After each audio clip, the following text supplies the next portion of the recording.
పాపన్న గౌడ్ ఐక్యతతో పోరాడితేనే సాధించలేనిది ఏది లేదని నిరూపించిన అతి సామాన్యుడు సర్వై పాపన్న పోరాట చరిత్ర తెలంగాణకే గర్వకారణం. గౌడనుల గండగా కాటమయ్య రక్ష కీర్తి పంపిణీ. బీసీల పక్షపాతి కాంగ్రెస్ పార్టీ. ఎక్కడ ఉంది బీసీల పక్షపాతి?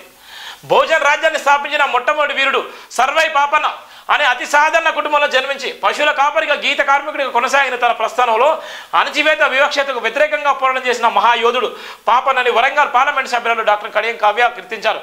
స్టేషన్ గన్పూర్ నియోజకవర్గం లింగల గన్పూర్ మండల కేంద్రంలో ఏర్పాటు చేసిన సర్దార్ సర్వై పాపన్న గౌడ్ విగ్రహాన్ని రాష్ట్ర బీసీ రవాణా శాఖ మంత్రి వర్యులు పొన్నం ప్రభాకర్ గౌడ్, జిల్లా కలెక్టర్ షేక్ రిజ్వీనా భాషతో కలిసి వరంగల్ ఎంపీ డాక్టర్ కడియం కావ్య, మాజీ ఉప ముఖ్యమంత్రి station Ghanpur MLA Kadiyam CR ఆవిష్కరించారు. అనంతరం బీసీ ఎక్సైజ్ శాఖ ఆధ్వర్యంలో గౌడ కులస్తుల కటమే రక్ష కీర్తిని పంపిణీ చేశారు. ఈ సందర్భంగా మంత్రి పొన్నం ప్రభాకర్ మాట్లాడుతూ దసరాలోపే గౌడ కులస్తులకు ఎక్స్గ్రేషియా భాగ్యాలు చెల్లిస్తామని హామీ ఇచ్చారు.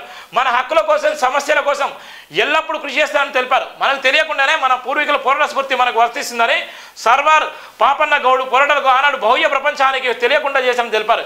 ఈనాడు గౌడ కులస్తులు చైతన్యమై పాపన్నను ఆదరించాలన్న నేపథ్యం కూడా ఉంది. ఇవాళ ఉన్నటువంటి సర్వార్ పాపన్న గౌడ్ నిజంగా చరిత్ర ఒక బహుజనుల కోసం కొట్టినటువంటి చరిత్ర. సర్వార్ పాపన్న నిజంగా ఈ సమాజం పట్ల అవగాహన పెంచుకున్నటువంటి వ్యక్తి.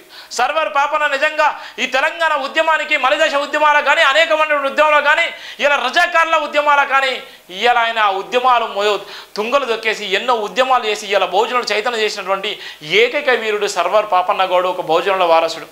కానీ ఇలా నిజంగా సర్వార్ పాపన్న గౌడ్కి నిజంగా సర్వత్ర న్యాయం జరుగుతుందా?